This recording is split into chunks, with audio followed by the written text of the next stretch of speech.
प्यारे दोस्तों नमस्कार। स्वागत है ECTI कंप्यूटर ट्रेनिंग इंस्टीट्यूट के यूट्यूब चैनल में। और आज हम BPSC TRE 4 के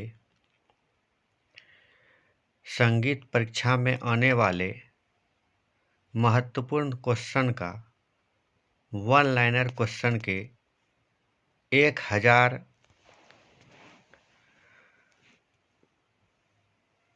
से लेकर 10,000 तक के ऑब्जेक्टिव क्वेश्चन को लेकर आए हैं, जो BPSC TRE 4 और STAT 2025 में आने की संभावनाएं होगी। तो शुरू करते हैं आज का यह सेशन। इस सेशन का पहला क्वेश्चन है क्वेश्चन नंबर 201। मध्यम ग्राम की कितनी मूर्छनाएं मानी गई है? तो 7।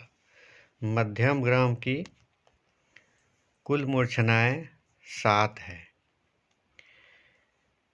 अगला क्वेश्चन है 202। निम्न मूर्छनाओं में से षड्ज ग्राम की मूर्छना का नाम बताइए। तो षड्ज ग्राम की मूर्छना का नाम है अश्वक्रांता। हिंदुस्तानी शास्त्रीय संगीत में कितने ग्रामों का उल्लेख किया गया है? हिंदुस्तानी शास्त्रीय संगीत में कुल 3 ग्रामों का उल्लेख किया गया है। अगला क्वेश्चन है मध्यम ग्राम में पंचम स्वर की कितनी श्रुतियां बताई गई है? तो 3। मध्यम ग्राम के पंचम स्वर की कितनी श्रुतियां बताई गई है?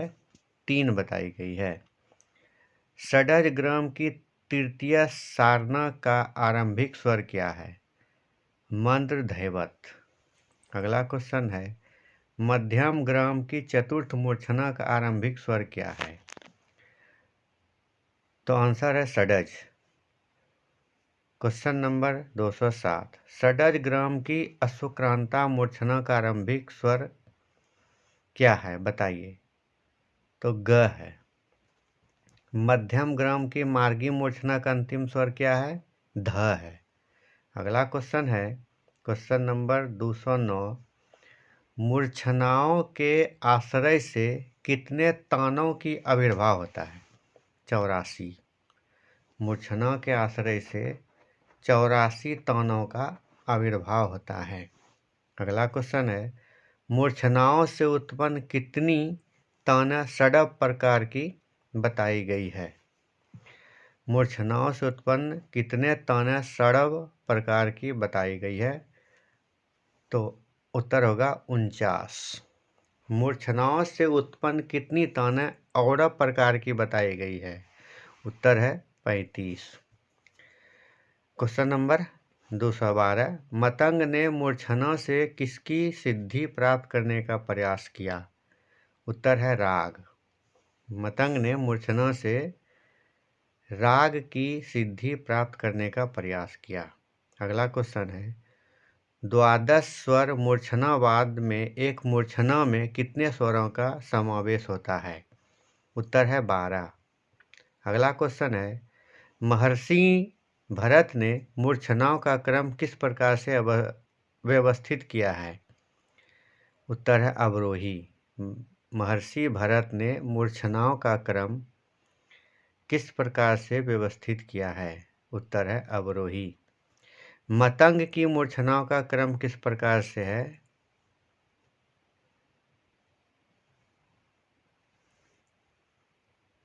आरोही। मतंग की मूर्छनाओं का क्रम किस प्रकार से है? तो आरोही है।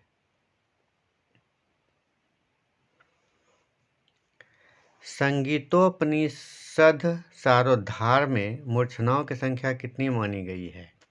21। 21। संगीतोपनिषद सारोद्धार में मूर्छनाओं की संख्या कितनी मानी गई है? 21 मानी गई है। मतंग कृत बृहद्देशी में कश्यप कृप कितने राग बताए गए हैं? उत्तर है 18। अगला क्वेश्चन है बृहदेशी में वर्णित मतंग के कितने रागों का उल्लेख है? उत्तर है 32। अगला क्वेश्चन है क्वेश्चन नंबर 19। पांडुरिक विट्ठल ने सद राग चंद्रोदय में शुद्ध एवं विकृत स्वरों की कुल संख्या किस प्रकार व्यवस्थित की है? तो उत्तर है 7 शुद्ध 6 विकृत। अगला क्वेश्चन है संगीत रत्नाकर में कितने राग नामों का उल्लेख किया गया है? उत्तर है 264। संगीत रत्नाकर में 264 रागों का उल्लेख किया गया है। संगीत समय सार में रागों की संख्या कितनी बताई गई है? उत्तर है 101। संगीत समय सार में रागों की संख्या 101 बताई गई है। संगीत पारिजात में रागों की संख्या कितनी बताई गई है? संगीत पारिजात में रागों की संख्या 122 बताई गई है। अगला क्वेश्चन है राग तत्व विरोध में श्रीनिवास ने रागों की संख्या कितनी बताई है? उत्तर है 101। राग तत्व विबोध में श्रीनिवास ने रागों की संख्या 101 बताई है। अगला क्वेश्चन है भाव भट्ट ने अनूप संगीत रत्नाकर में राग भेद वर्गीकरण में रागों की संख्या कितनी बताई है? उत्तर है 148। भाव भट्ट ने कुल स्वरों की संख्या कितनी बताई है? उत्तर है 42। भाव भट्ट ने 42 स्वरों की संख्या बताई है। अगला क्वेश्चन है संगीत रत्नाकर में विकृत स्वरों की संख्या कितनी बताई गई है? संगीत रत्नाकर में विकृत स्वरों की संख्या 12 बताई गई है। उत्तर होगा 12। किस ग्रंथकार ने शुद्ध कोमल विकृत तथा तीव्र विकृत स्वरों की कुल संख्या 29 बताई है? उत्तर है पंडित अहोबल। पंडित अहोबल ने शुद्ध कोमल विकृत तथा तीव्र विकृत स्वरों की कुल संख्या 29 बताई है। अगला क्वेश्चन है पंचम की आंदोलन संख्या बताइए। उत्तर है 360। पंचम की आंदोलन संख्या 360 है। शुद्ध ऋषभ की आंदोलन संख्या बताइए। शुद्ध ऋषभ की आंदोलन संख्या 270 है। शुद्ध ऋषभ की आंदोलन संख्या बताइए। उत्तर है 270। कोमल निषाद की आंदोलन संख्या कितनी है? कोमल निषाद की आंदोलन संख्या 432 है। अगला क्वेश्चन है 231। शुद्ध मध्यम के आंदोलन संख्या बताइए। शुद्ध मध्यम के आंदोलन संख्या 320 है। सोमनाथ ने गमक के कितने प्रकार बताए हैं? उत्तर होगा 19। सोमनाथ ने गमक के 19 प्रकार बताए हैं। अगला क्वेश्चन है क्वेश्चन नंबर 233। संगीत रत्नाकर में गमक के कितने प्रकारों का उल्लेख है? उत्तर होगा 15। नान्य देव तथा पारस्व देव ने गमक के कितने प्रकार बताए हैं? उत्तर होगा 7। नाट्य शास्त्र में जाति के कितने लक्षणों का उल्लेख है? उत्तर होगा 10। जाति की परिभाषा किस ग्रंथकार द्वारा की गई है? उत्तर होगा मतंग। जाति की परिभाषा मतंग ग्रंथकार द्वारा की गई है। अगला क्वेश्चन है रामायण कालीन संगीत में कितनी जातियों का उल्लेख है? उत्तर होगा 7। अगला क्वेश्चन है षडज ग्राम के अंतर्गत कितनी जातियां बताई गई है? उत्तर है 7। मध्यम ग्राम में जातियों की संख्या क्या है? उत्तर होगा 11। मध्यम ग्राम में जातियों की कुल संख्या 11 है। षडज ग्राम में शुद्ध जातियों की संख्या कितनी है? षडज ग्राम में शुद्ध जातियों की संख्या 4 है।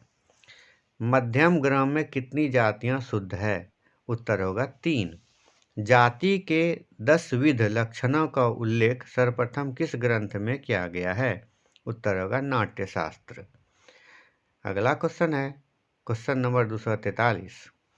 जाति के 10 विध लक्षणों में से किस लक्षणों को सर्वप्रथम माना गया है? तो सर्वप्रथम अंश को माना गया है। जाति के 10 विध लक्षणों में से किस लक्षण को सर्वप्रथम माना गया है? उत्तर होगा अंश। यास्टिक ने गीतियों की संख्या कितनी बताई है? उत्तर होगा 3। सारंगदेव ने कितने प्रकार की गीतियों का उल्लेख किया है? उत्तर होगा 5। मतंगकृत बृहदेशी में गीतियों की संख्या कितनी बताई गई है? उत्तर होगा 7। शार्दुल मुनि ने कितनी गीतियों का उल्लेख किया है? उत्तर होगा 1। ध्रुवा गीति का प्रयोग किस विधा के अंतर्गत किया जाता है? उत्तर होगा नाट्य। ध्रुवा गीति का प्रयोग किस विधा के अंतर्गत किया जाता है? उत्तर होगा नाट्य। ध्रुवा गीत का उल्लेख किस गंध में मिलता है? इसमें होगा ग्रंथ। ध्रुवा गीत का उल्लेख किस ग्रंथ में मिलता है? उत्तर होगा नाट्य शास्त्र। नाट्य के अंतर्गत प्रवेश प्रसंग पर गाए जाने वाले गीत को क्या कहा जाता है? उत्तर होगा प्रावेशिकी। नाट्य के अंतर्गत प्रवेश प्रसंग पर गाए जाने वाले गीत को कहा जाता है प्रावेशिकी। रस परिवर्तन के लिए प्रयुक्त किए जाने वाले गान को क्या कहा गया है? रस परिवर्तन के लिए प्रयुक्त किए जाने वाले गान को क्या कहा गया है? उत्तर होगा आक्षेपिकी। आक्षेपिकी। अगला क्वेश्चन है क्वेश्चन नंबर 252। विकृत स्वरों का सर्वप्रथम उल्लेख किस ग्रंथकार ने किया है? उत्तर होगा सारंगदेव। विकृत स्वरों का सर्वप्रथम उल्लेख किस ग्रंथकार ने किया है? उत्तर होगा सारंगदेव। अगला क्वेश्चन है दक्षिणी संगीत में कितने प्रकार के गमकों का प्रयोग है? उत्तर होगा 10। अगला क्वेश्चन है वैदिक काल में किस प्रकार के संगीत का वर्णन मिलता है? वैदिक काल में किस प्रकार के संगीत का वर्णन मिलता है? उत्तर होगा लोक संगीत व शास्त्रीय संगीत। अगला क्वेश्चन है वैदिक काल में प्रचलित सुशीर, घन एवं अवनद्ध का संबंध किससे है? उत्तर है संगीत में प्रयुक्त विभिन्न वाद्य यंत्रों से। संगीत में प्रयुक्त विभिन्न वाद्य यंत्रों से।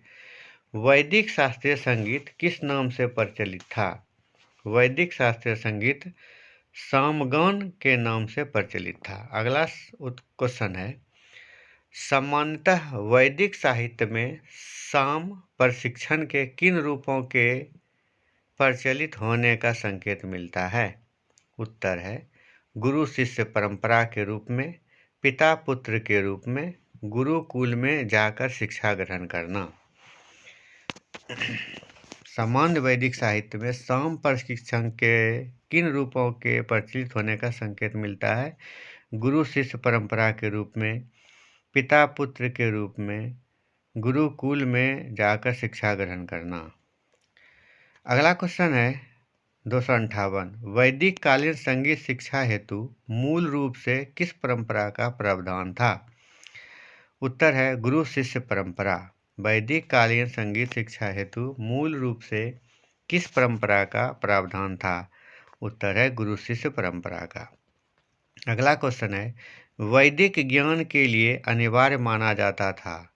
उत्तर है सामगान को। वैदिक यज्ञ के लिए अनिवार्य माना जाता था सामगान को। अगला क्वेश्चन है क्वेश्चन नंबर 260। वैदिक काल में 36 वर्ष तक शिक्षा ग्रहण करने वाले व्यक्तियों को क्या कहा जाता था? उत्तर है रुद्र। वैदिक काल में 36 वर्ष तक शिक्षा ग्रहण करने वाले व्यक्तियों को रुद्र कहा जाता था। वैदिक काल में 48 वर्ष तक शिक्षा ग्रहण करने वाले को क्या कहा जाता था? उत्तर होगा आदित्य। वैदिक काल में 48 वर्ष तक शिक्षा ग्रहण करने वाले को क्या कहा जाता है? आदित्य। नारदीय शिक्षा में स्वर उच्चारण के कितने स्थान बताए गए हैं? उत्तर है 3। अगला क्वेश्चन है गांधर्व विद्या का सबसे महत्वपूर्ण अंग क्या है? उत्तर है स्वर स्थान। गांधर्व विद्या का सबसे महत्वपूर्ण अंग है स्वर स्थान। प्रसिद्ध ख्याल गायक सदारंग और अदारंग किस शासक के दरबारी गायक थे? उत्तर है मोहम्मद शाह रंगीले। प्रसिद्ध ख्याल गायक सदारंग और अदारंग किस शासक के दरबारी गायक थे? उत्तर है मोहम्मद शाह रंगीले के। अगला क्वेश्चन है क्वेश्चन नंबर 265। नारदीय शिक्षा में गान के कितने गुण बताए गए हैं? उत्तर है 10। नारदीय शिक्षा में गान के कितने गुण बताए गए हैं? 10 गुण। निम्न में से कौन सा संगीतकार मुगल सम्राट अकबर का समकालीन नहीं था? कौन सा संगीतकार मुगल सम्राट अकबर का समकालीन नहीं था? तो उत्तर होगा सदारंग। अगला क्वेश्चन है गायन की ध्रुपद शैली का जन्मदाता किसे माना जाता है? गायन की ध्रुपद शैली का जन्मदाता किसे माना जाता है? राजा मान सिंह तोमर को। अगला क्वेश्चन है कुछ विद्वानों के अनुसार निम्न में से किसे विलंबित ख्याल गायन शैली का जन्मदाता माना जाता है? कुछ विद्वानों के अनुसार निम्न में से किसे विलंबित ख्याल गायन शैली का जन्मदाता माना जाता है? उत्तर है सुल्तान हुसैन सर्की को। मुंबई में संगीत शिक्षण हेतु गंधर्व महाविद्यालय की स्थापना कब हुई थी? 1908 में। मुंबई में संगीत शिक्षण हेतु गंधर्व महाविद्यालय की स्थापना 1908 में हुई थी। गंधर्व महाविद्यालय की स्थापना का श्रेय किसे जाता है? पंडित विश्वंभर नारायण भातखंडे। गंधर्व महाविद्यालय की स्थापना का श्रेय किसे जाता है? पंडित विष्णु नारायण भातखंडे। अगला सवाल है 271। भारत की प्रथम संगीत पत्रिका किसे माना जाता है? उत्तर है oriental music in stop notation. Bharat की प्रथम संगीत पत्रिका किसे माना जाता है? उत्तर है oriental music in stop notation. अगला क्वेश्चन है निम्न में से किस संगीत पत्रिका का प्रकाशन संगीत सदन प्रकाशन इलाहाबाद द्वारा होता है? उत्तर है संगीत नाटक अकादमी। निम्न में से किस संगीत पत्रिका का प्रकाशन संगीत सदन प्रकाशन इलाहाबाद द्वारा होता है? उत्तर है संगीत नाटक अकादमी। इनमें से कौन अर्धवार्षिक संगीत पत्रिका है? उत्तर है इंडियन म्यूजिक जर्नल। कौन अर्धवार्षिक संगीत पत्रिका है? उत्तर है इंडियन म्यूजिक जर्नल। अगला सवाल है वैदिक काल में प्रचलित सामगान कितने प्रकार के गायकों द्वारा गाया जाता था? उत्तर है 3। वैदिक काल में प्रचलित सामगान कितने प्रकार के गायकों द्वारा गाया जाता था? उत्तर है 3। सामगान का मुख्य गायक कौन होता था? उत्तर है उद्गाता। सामगान का मुख्य गायक उद्गाता होता था। सामगान के अंतर्गत गाए जाने वाले गीत का उपसंहार या अंतिम भाग क्या कहलाता है? उत्तर है निधन। सामगान के अंतर्गत गाए जाने वाले गीत का उपसंहार या अंतिम भाग कहलाता है निधन। सामगान में गीत का उपसंहार या अंतिम भाग कौन गाते हैं? तीनों मिलकर गाते हैं। सामगान में गीत का उपसंहार या अंतिम भाग कौन गाते हैं? उत्तर है तीनों मिलकर। सामगान की पंचविध भक्ति के चौथे चरण प्रतिहार का द्वितीय भाग क्या कहलाता है? उपद्रव कहलाता है। सामयिक निधन के कितने प्रकार होते हैं? सामयिक निधन के 3 प्रकार होते हैं। इसलिए सामयिक निधन के कितने प्रकार हैं? उत्तर है 3। सामगान के संदर्भ में द्विअक्षर हिसी स्वर क्या है? उत्तर है सामीर निधन का एक प्रकार। सामगान के संदर्भ में द्विअक्षर हिसी स्वर क्या है? तो वह है सामीर निधन का एक प्रकार। वैदिक काल में नटों के लिए किस शब्द का प्रयोग किया जाता था? उत्तर है शैलूष। वैदिक काल में नटों के लिए शैलूष शब्द का प्रयोग किया जाता था। अगला है 282 क्वेश्चन नंबर। रामायण काल में वैसे गायक जो अपने गायन के साथ ताल का भी कुशलता से प्रयोग करते थे क्या कहलाते थे? तो बैतालिक कहलाते थे। रामायण काल में वैसे गायक जो अपने गायन के साथ ताल का भी कुशलता से प्रयोग करते थे कहलाते थे बैतालिक। रामायण काल में स्तुति गाने वाले को क्या कहते थे? या रामायण काल में स्तुति गान करने वाले चारण को क्या कहते थे? तो उत्तर होगा कुशीलव। रामायण काल में स्तुति गान करने वाले चारण क्या कहलाते थे? कुशीलव कहलाते थे। अगला क्वेश्चन है राग दरबारी कान्हड़ा के अवरोह में वर्जित स्वर है ध यानी धैवत। राग दरबारी कान्हड़ा के अवरोह में वर्जित स्वर है ध। अगला क्वेश्चन है राग खमाज का वादी संवादी है ग और नी। राग खमाज के वादी है ग और संवादी है नी। राग खमाज के गाने का समय है सायंकाल। राग खमाज के गाने का समय है सायंकाल यानी संध्या काल में राग खमाज को गाया जाता है। राग माड़वा का वर्जित स्वर है प। राग माड़वा का वर्जित स्वर है प। राग शुद्ध कल्याण का वादी संवादी स्वर है ग ध यानी राग शुद्ध कल्याण का वादी है ग और संवादी है ध। राग गौड़ मल्हार किस ठाट का राग है? राग गौड़ मल्हार किस ठाट का राग है? उत्तर है काफी। राग गौड़ मल्हार में वादी संवादी है म और स। राग गौड़ मल्हारी में वादी है म और संवादी है सा। अगला क्वेश्चन है क्वेश्चन नंबर 291। राग मियाँ मल्हार के अवरोह में वर्जित स्वर है ध।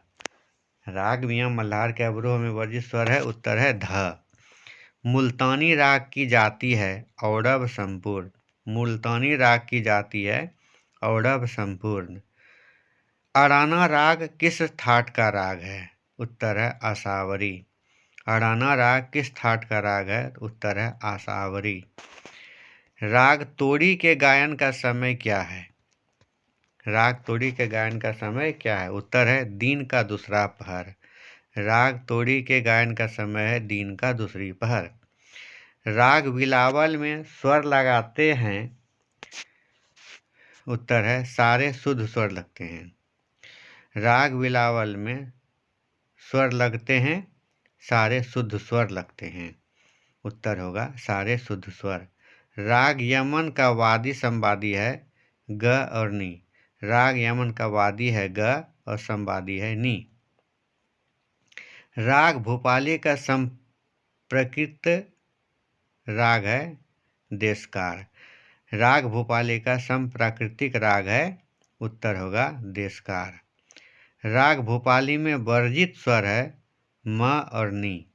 म और नी राग भोपाली में वर्जित स्वर हैं। अगला क्वेश्चन है 299। राग असावरी का संप्राकृतिक राग है जौनपुरी। राग असावरी का संप्राकृतिक राग है उत्तर होगा जौनपुरी।